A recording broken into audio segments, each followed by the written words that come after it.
Pattern Strategies in Review, Part 3. All right, this is going to be our last section with slides before we go to the live charts. I'm going to cover some information on moving averages, a little bit on support and resistance, using them on daily charts, intraday charts, in the conversation that we had at that time. Well, let's get going. As you know now, moving averages are not real actual support and resistance, but can become self-fulfilling prophecies. That's why we use the ones that we do, the 20 MA, the 50 MA, and the 200 MA on the daily charts. Now, as you're looking at a weekly chart, you'll have the 20 MA on the weekly chart. Thinking of the question, well, what about the 100 MA? A lot of people use that on a daily chart. Well, if you know where the 20 MA is on the weekly, you know where the 100 MA is on the daily. That's how we use our moving averages, by knowing where moving averages are on different time frames and the trends. And we don't want to have too many moving averages on a chart. 3 on the daily chart is more than enough, and it serves the purpose of knowing what the majority of traders are following, and more importantly, hedge funds and professional traders. Some of them will use exponential moving averages, but there's no advantage of those. And I've even seen traders that put simple ones on and exponential ones on. And that's really just a search for that holy grail and the sure thing, and you just wind up with what I call a spaghetti screen doing that. Now, trend lines. If I haven't convinced you of now that they're not necessary, stop drawing them. Just look to the left. Put your horizontal lines on there for a reference point. You can even, if your software allows it, and most do, you can set an alert at those horizontal lines and forget about them. For example, you may put a horizontal line at a unfilled gap, which will project that line into the future, so it comes into your sight if prices should come down to it at that point. Of course, you can just set an audible alert at that unfilled gap, but putting the line there, as you're looking at the charts, all of a sudden that line appears, and you'll think, well, why did I put that line there? It could happen weeks or months into the future. Anyway, with the alert there, it's going to go off even if you're not looking at it. Moving averages, they speed up the analysis. They're visual aids. That's all they are. I can quickly see what the trend is. I can see if the 20 is above the 50 and above the 200 and so on, or if the moving averages are entangled within prices. We're going to take a look at that, and which says, hey, stay away. So when we look at the arrangement of moving averages to price and the alignment of moving averages to each other, we come to conclusions very quickly as to what's happening on that chart. Meaning, are prices trending? Are they going sideways? Is it sloppy? And so on. We use this 20 MA as a relatively short period moving average because it follows the trend. You could use a 10 if you want. I know some traders would say, well, what about an 8? If you want to have something that follows prices that closely, go ahead and do it. You can see the arrangement of prices. If prices are moving up, for example, and each bar is a green one that starts in the area of the prior bar's close and continues higher, and prices are moving that way, then yes, a 10-period moving average would be closer to prices. However, just the observation as explained is you're going to know that prices are moving in a strong trend. So whether the moving average helps you, if it does, go ahead and use it. However, the trend is defined by swing highs and swing lows. How do we use moving averages to see the trend and location of one moving average in one time frame or another? As I'm just going to review that, we've gone over it. We calculate the number of bars in the lower time frame that makes the higher time frame. Then we multiply that by the number of the moving average in the higher time frame, and that's your moving average in the lower time frame. And there's an example. The 10 MA is the same as a 50 MA. Weekly 10 MA, same as the daily 50 MA. 5 daily bars, 1 weekly bar, 5 times 10 is the 50 MA. 60-minute 20 MA is the same as a 240 on the 5, 12 bars times 20 MA, 240. We're going to use the 200 on the 5-minute chart. and so on. 15-minute, 20 MA, same as the 60. On the 5-minute, 3 bars times 20 equals 60. In the 5-minute chart, we'll use the 20, the 60, and the 200, and this way we know what's happening on all 3 time frames. What's the trend? As we look at the 5, we know what the trend is on the 5, just by looking at it, of course. The 20 MA helps speed up the analysis. We know with the 15-minute chart, is it trending? Is it up, down, or sideways? We're looking at the 60. And then the 200, which is close enough to the 240 on the 60, we know what's happening on the 60-minute chart. This is from the 5. We know what's happening on all of them. On the chart, right, we wait for a picture, right, the arrangement of candles and the alignment of these moving averages.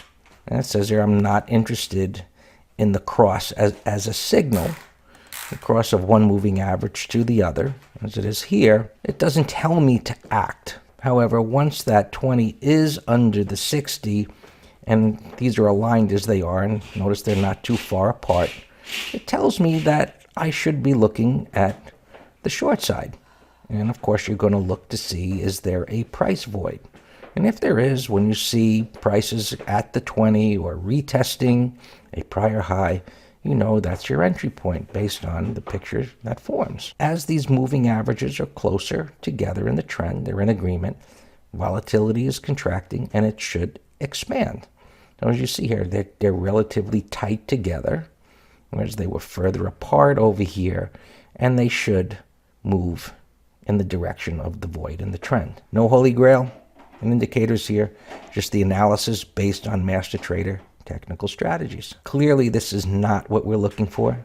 You see how prices are being sliced by the moving averages as they whip back and forth like this? You just stay away from this. This is a picture that you just stay away from. So as an intraday trader, we still always start with the daily time frame to see what it's telling me. And we look for, well, here's a continuation pattern right here, one that we had talked about. And one of the things I want to reinforce, and I'll do that more as we look at the charts, is that pattern set up in different ways. A chart that we looked at a little while ago had a red bar down and a green bar right back up. And I said that could be like a bottoming tail bar if we compressed it.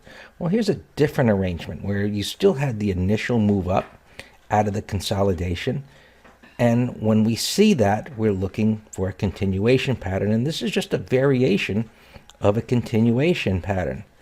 Now, when we look at the moving averages, look at how close the 20 is to the 50.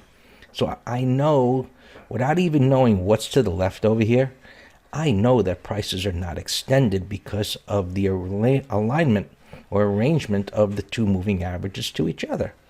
And prices pulled back in between them. And I know that at that point, if it's in alignment with support, I should see a picture, price action, that suggests that prices are going to go up in the direction of the trend. And you see that's what happened. And big red bar down, didn't follow through, and prices continued to move higher. Climactic move to the downside into an area of support. And notice it didn't even respect the 50 MA, and there was nothing to the left of it. It was just coming into a void. Big move up. Note the little new high failure up here, and as prices came back in. And we looked at a lot of examples where prices went sideways at resistance, and that was bullish and went higher. Well, here's an example where prices went sideways at support. I know it's a little bit underneath it, but we have to be flexible. It went sideways, which was bearish, and this was the coffin nail right there, that gap up and reversal. And then prices pushed down into that support area. So here's our 5-minute chart, and this is the area where it was beginning to turn up, the bottoming tail here. It moved up, and then it was going sideways. And what we're looking at here is I'm showing you that where these moving averages are on the 5-minute chart, and here's the 20 MA on the 15-minute chart. And you can see it's not exact, but that's close enough, within pennies. And you can see that the green 60 MA, same as the 20 MA, the slope and the position are going to be virtually the same as on these 2 time frames. And here's the 6 where prices were bottoming. You can see the bottoming tail bar on volume and the move back up. And here's the bottoming tail bar reversal. and look at the wide range bar and sideways move at the top of the wide range bar. Exactly what we want to see after a wide range bar on volume. Right? That's an igniting bar on the 60-minute chart. We had a break to the downside that failed and moved back up. And this is a downside shakeout. So all of this tells us that buyers are taking control. We see on the daily chart that it's happening in an area of support. And this consolidation here, which is building a new area of support or creating it, provides us with an intraday type of a trade. Now it's against this move on the daily chart, so my expectation is that there's going to be sellers up here looking to sell and short it or get out of longs. But as an intraday trader, this is a pattern that I can take advantage of. There's enough alignment here between all of these time frames for me to take this as an intraday trader. Here's another example on the daily time frame. And I say weekly are coming together because the 50 MA tells me what's happening on the weekly time frame. So as this was beginning to flatten out and the 20 is rolling over, and we can see the rounding top here, or the head and shoulders type of a top, and this has to break down through this area, and this provides me my bias, and there's a void down below. And here is that daily chart and the void, and here's what it looked like on the intraday time frame. So once I get this picture intraday, the alignment of my moving averages, and I've got a base here, and we've got this little push up between the moving averages that come right back in again. All right, there's my setup. And I could have shorted it here, I may have shorted it here, and had to wait all of that time. Sometimes you do have to wait. So once we enter, we're in management mode. We're following the trend of pivots as they form, and sometimes it just takes time. And this is a situation where it's possible that longs were hoping that it was going to move up. Why? Nothing on the chart would explain that to us, but that's the market. People have different reasons for doing what they do.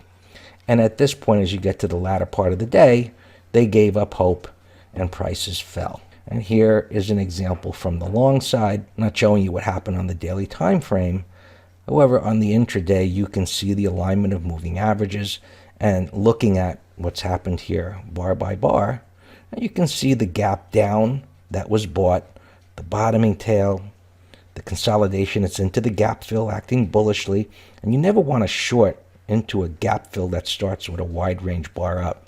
And historically, it just doesn't work. You can see the volume here, the buyers that stepped up on the gap down. And I would assume that the daily chart was moving up and bullish in some way over the last few days, because these moving averages are flat. The 20 is above the 60 is above the 200, and there's a distance between them. And then as prices moved up, it created this consolidation and created support, a wide range bar, and in all likelihood ending the move at that time. This wide range bar after multiple bars moving in one direction suggests at least a stall in the momentum, and then prices pulled back. You look to the left, it's into support.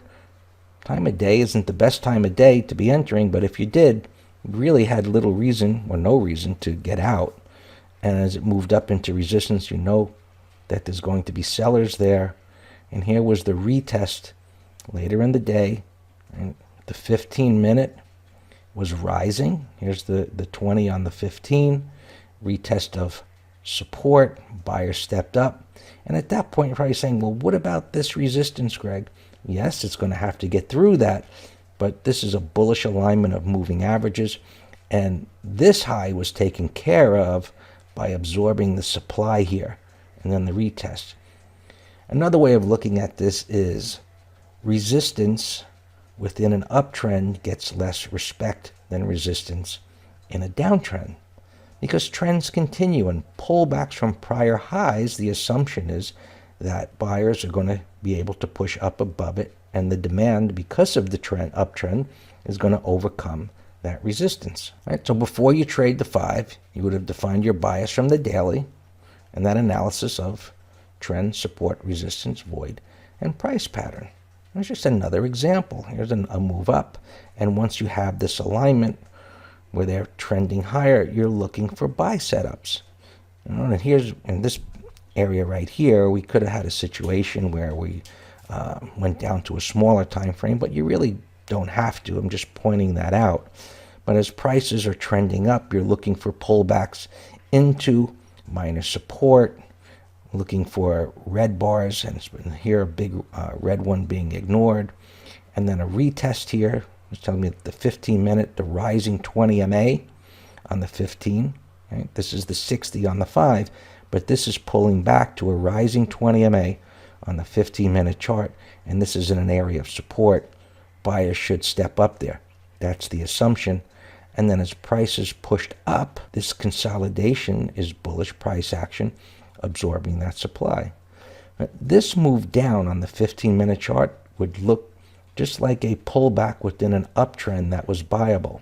So you can look at the 15-minute, if that picture helps you, but as you study this more and more, you'll be able to look at the 5 and determine that prices are at a point where they should turn around, and then look for a confirming price pattern on the 5. And that would be right here, wide range bar up, and this little consolidation with an entry here.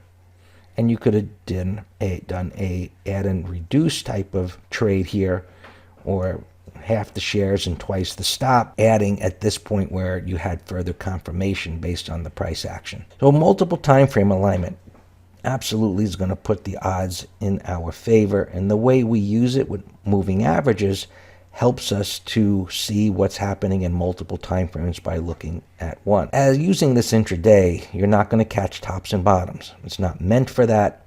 It's meant for where prices are moving up already and you have a void, and prices should continue in the direction of the trend. And just as we're looking to get the meat in the middle, the best part of the trade where there's less shakeouts, and prices should continue as we believe that they should. Master Trader Technical Strategies. It's not a sure thing, but at this point in the class, I'm sure you're thinking that it is, because it overwhelmingly puts the odds in your favor.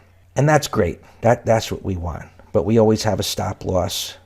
Anything can happen. And that's professional trading. These patterns, they help in many different ways, and I've given you the tools to understand how to utilize them. As I said, it's going to put the odds in your favor. Think about, what are your objectives? Long-term, investments in retirement, swing trading, day trading. Keep it in perspective. The concepts are the same. As we interpret support, resistance, and trends, it's the same. But the key is multiple time frames and money and position management. Whatever your tradable instrument is, stocks, futures, commodities, forex, makes no difference. People that are trading them, the patterns are exactly the same. They follow trends, there's voids, everything that we've talked about. It says there is no best trading vehicle. They all can fall out of favor and into favor. There are times where stocks will be choppy and erratic, and well, if you like forex, fine. They'll be trending. However, you can trade futures, the currencies, which you can bid and ask. Whereas forex, you have to take the offer, and that's how they get paid, because of the spread. With futures, which if you're trading currency futures, the most liquid, of course, is the euro, but you can trade the yen and the British pound and the Canadian dollar and the Australian dollar. You can trade all of those, and you can bid and you can offer, and they follow the same trends. So the strategies that you learn, they're universal to everything. There's no holy grail. There's no perfect time frame. There's no perfect instrument to trade. You have the tools to do this successfully. Now it's your job to apply them. Let's go and review the charts, and which will help with internalizing everything that you've learned, because repetition is what you need to do to internalize this and make it second nature. All right, let's continue.